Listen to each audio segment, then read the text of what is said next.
Magandang araw muli mga kababayan, at kamusta kayo dyan? At syempre mega big shout out po sa palaging mga nakatutok at nakasubaybay sa kaganapan dito sa may Manila Bay. At syempre mga idol, ito nga pala ulit si Daddy D. At ito yung ating update sa araw na ito. So ito mga kababayan, yung mga Stero Rangers kasama ng Baywalk Marshal ay tulong-tulong sa pag tumpok na ng may mga sako na may laman-lamang basura. At syempre ito ay nahanda ng mga bayan dahil nga hakutin na po ito ng truck na kukuha dito mga kabayan. At ayan po, so syempre dito mga idol, sa araw na ito, maliban po dyan sa inyo nakita, ito po yung mga mga kabayan, yan, yung mga kanilang kumbaga naka-ready na para hakutin ng truck mga kababayan. Ayan po, napakarami mga kababayan, So yan po ay talagang dire-diretso na po yan na ipapasok sa truck upang matanggal na nga dito mga kababayan.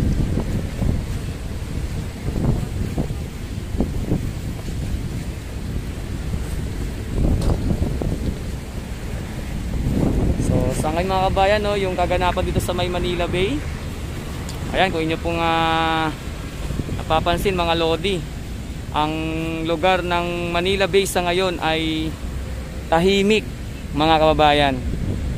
So tanging mga lang po dito, mga Stero Rangers, mga Baywalk Marshal at siyempre mga DPS ang sa ngayon, dahil tuloy-tuloy po yung paglilinis dito mga kababayan.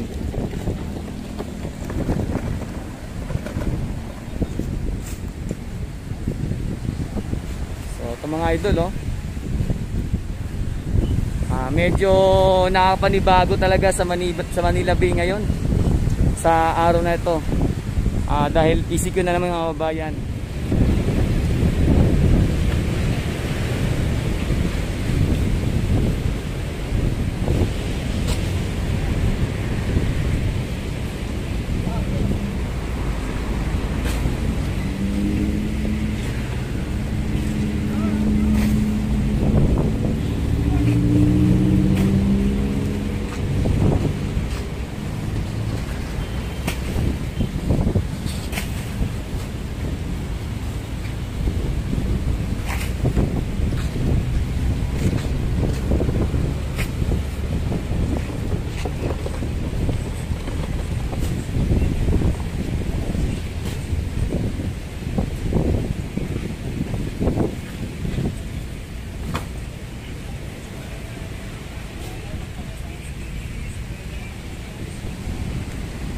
So mga idol, talagang kailangan pa rin itong tutukan talaga mga kabayan, dahil dito nga ay marami pa rin mga nakatumpok or nakalagay dito sa may taas ng seawall, kagaya nga ng mga nakita nyo sa ngayon, yung may mga kawayan, mga kahoy at kung ano-ano pa mga idol na nakalagay dito sa may pinakagilid at itaas ng seawall. Pero syempre mga kabayan, nandito po tayo palagi para umatin silang update sa kaganapan sa may Manila Bay. At kung saan dito mga idol, ayan po yung mga palaging nakasubaybay at nakatutok dyan, siyempre lalo na sa may Dolomite Sand area. Ayan po mga kabayan na nangyayari doon.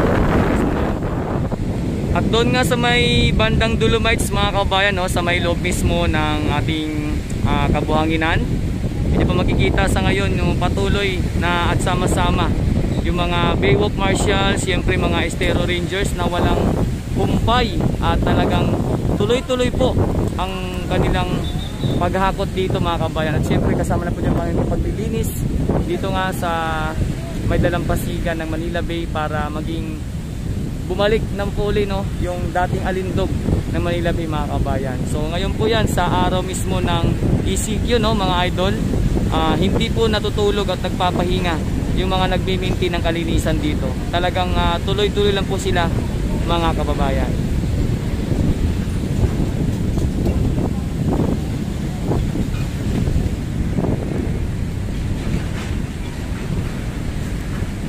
Sa ngayon mga kababayan, medyo kung napapansin nyo po dyan, talagang umihip din po ng malakas yung hangin.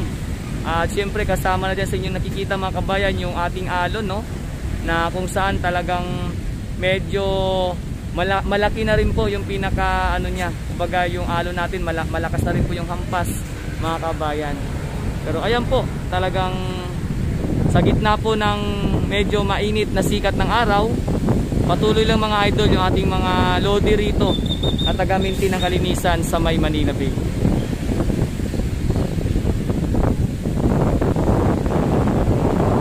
Mukhang ano pa ito mga kabayan, siguro mga ilang araw pa rin ito, no, naabutin para nga tuluyan ng matanggal or malinis at ma-wipe out yung mga kahoy, kawayan at mga basura dito na inanod nga nung kasagsagan ng habagat na dala ni Bagyong Fabian mga kabayan.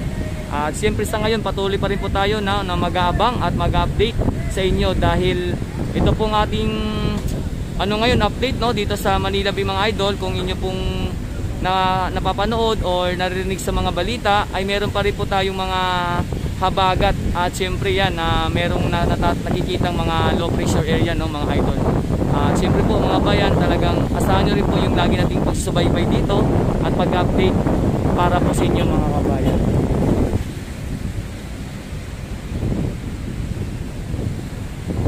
So mga idol, ito nga pala ulit si Daddy D at salamat sa palagi ninyong suporta sa aking YouTube channel at sa palagi ninyong pagsubaybay sa mga ganapan dito sa May Manila Bay. At siyempre sa mga bagong pasok po dyan sa aking YouTube channel, huwag niyo pong kalimutan mag-iwan ng mensahe or suggestion para sa mga susunod ko na gagawin na update patungkol nga dito sa May Manila Bay mga kabayan. At siyempre po sa mga bagong pasok po dyan, bagong pasyal sa aking YouTube channel, para po sa patuloy nyo na palaging namtabayanan yung gaganapan dito, please mag-subscribe na po kayo mga idol sa aking YouTube channel para tuloy-tuloy po ang inyong pag-update sa kaganapan dito. At siyempre ako po napapasalamat sa lahat ng patuloy na tumatangkilik at sumusuporta sa akin sa aking mga ginagawang live and vlog dito nga sa May Manila Bay. Mga ka-idol, mga kabayan, isang magandang araw sa inyong lahat.